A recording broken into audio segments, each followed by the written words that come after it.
Lição número 855. Bismillahirrahmanirrahim. Alhamdulillahi wahdah. Wassalatu wassalamu ala man la nabiyya ba'dah. أما بعد قال الله تبارك وتعالى قل إن صلاتي ونسكي ومحياي ومماتي لله رب العالمين لا شريك له وبذلك أمرت وأنا أول المسلمين وقال تعالى وأحل الله البيع وحرم الربا صدق الله العظيم. Estimados irmãos e irmãs, assalamu alaikum wa rahmatullahi wa barakatuh. Depois de termos mencionado na aula passada ou termos feito uma abordagem introdutória no que concerne a finanças islâmicas, onde abordamos alguns aspectos extremamente como princípio geral, onde nas transações islâmicas e de índole ainda mais abrangente, onde falamos de que no ibada tudo era proibido, com exceção do que foi permitido, e nas transações e no mu'amalat, mu'asharat, tudo era permissível, com exceção daquilo que foi proibido. Hoje nós vamos sintetizar, na nossa aula, vamos sintetizar os princípios gerais da finança islâmica em alguns pontos.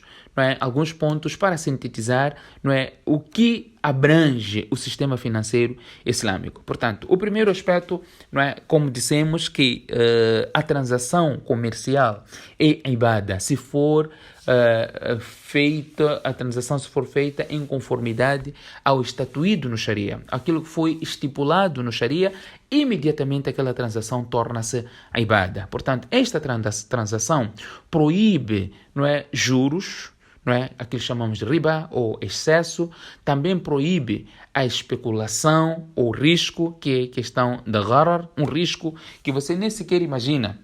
Há uma especulação total, proíbe venda ou cessão da dívida, aquilo que chamamos de bay' al-dain, a venda de crédito, venda de dívida. É proibição de investimentos ou aplicações em atividades econômicas ilícitas. O Islã proíbe também, como por exemplo, jogos de azar, produção de bebidas alcoólicas, assim como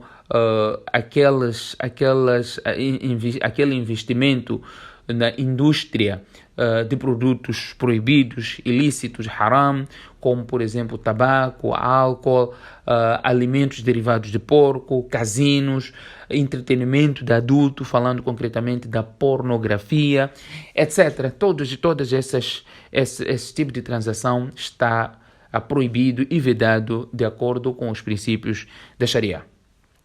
De acordo com os princípios ainda da Sharia, que é a lei islâmica, é do conhecimento comum que a Sharia islâmica desenvolveu uma respeitável indústria financeira, de investimento com operações tão sofisticadas como, por exemplo, contratos de leasing. Contratos de leasing, aquilo que chamamos de ijara, mudaraba, aquelas transações que nós já mencionamos 2 aulas atrás, o tipo de parceria, onde assemelhamos a capital e indústria, musharaka, parcerias como compra de ativos a prazo, murabaha, e istisna, onde há fabrico de produtos e depois para a sua venda.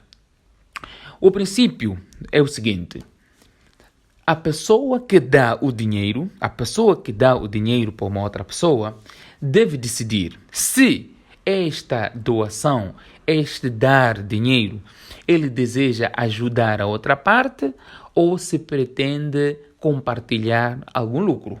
Quando alguém pede algum dinheiro emprestado, a pessoa que está a dar o dinheiro, o credor, ele tem que dar, se está a dar simplesmente para emprestar e ter a devolução do valor igual, ou se ele pretende adquirir algum lucro neste empréstimo que ele está a dar ou neste dinheiro que ele está a ceder ao próximo. Portanto, se ele quiser ajudar, ele deverá rescindir a reivindicação de qualquer montante adicional, porque ele está a ajudar. A pessoa que está sendo ajudada não poderá devolver com qualquer valor acrescentado àquele que ele levou. Mas se ele estiver a dar o dinheiro, estiver a avançar o dinheiro para, a posterior, compartilhar os lucros obtidos por outra parte, ele poderá reivindicar uma porção estipulada de lucro, obviamente, e devem compartilhar os prejuízos advindos desta parceria ou deste negócio. Portanto, se ele quer ganhar, ele deverá também correr o risco, falando concretamente do Mudharaba, que nós estávamos a falar na lição 853.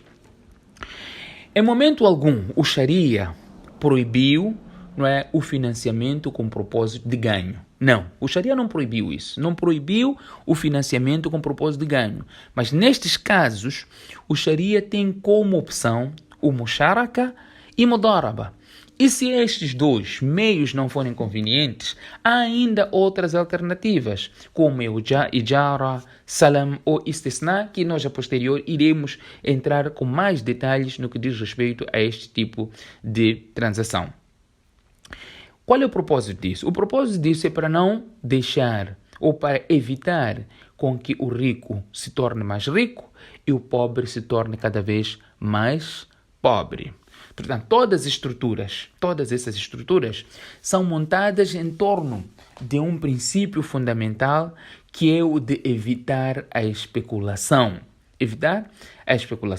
Então, no sistema financeiro islâmico ou na banca islâmica, nós vamos ver que todas as escolas legais trabalham para evitar que quem tem dinheiro tire vantagem daquele que não tem ou daquele que mais precisa deste dinheiro. Portanto, o pagamento de juros, obviamente, que é proibido. E no Islã, não é diferente do catolicismo, por exemplo, onde que o rico nunca vai para o céu, como se diz no catolicismo. No Islã, o dinheiro deve ser usado para fazer a economia crescer e não simplesmente acumular onde dá à pessoa um valor que ele pede esse valor, não é, com juros ou valor adicional.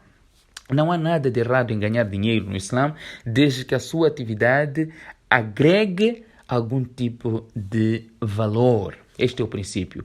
A única proibição é de que dinheiro em si, por si, não pode gerar mais dinheiro. Quer dizer, eu tenho 100 mil, dou a alguém e esta pessoa tem que me devolver 110, 115. Portanto, o dinheiro em si está a gerar mais dinheiro. Isto é proibido, isso é chamado de juro e assim fica proibida a cobrança ou reconhecimento de qualquer tipo de juro. No Islã, a crença é de que o dinheiro existe para circular. Ele precisa ser utilizado, posto a girar, para que não seja consumido pelo zakat. Não é? Que a pessoa vai guardando dinheiro, anualmente ele terá que pagar 2,5% daquele valor e este dinheiro poderá um dia acabar. Mas se for posto a circular, ele investiu em algum negócio, este dinheiro somente vai gerar mais lucro. Portanto, não há nada de errado, não é, com lucro, não é? A pessoa poderá ganhar, não há nenhum problema. Imagina, por exemplo, a pessoa quer comprar um carro, mas ele não tem o dinheiro para pagar este carro cash. Ele poderá comprar o carro, não é, a prestações ou a prazo. Poderá comprar este carro a prazo, cobrando um valor, não é, adicional a este valor que seria pago cash. Por exemplo, se o carro custa 100 mil, eu quero este mesmo carro, mas eu não tenho 100 mil para pagar o cash. O vendedor poderá vender este mesmo carro, desde que o comprador pague em 3, 4, 5 prestações e deverá ser acordado. E diz o pagamento cash é 100 mil, se você for pagar em 4 prestações, você vai ter que pagar 120. Se você quiser pagar em 5 prestações, vai pagar 125.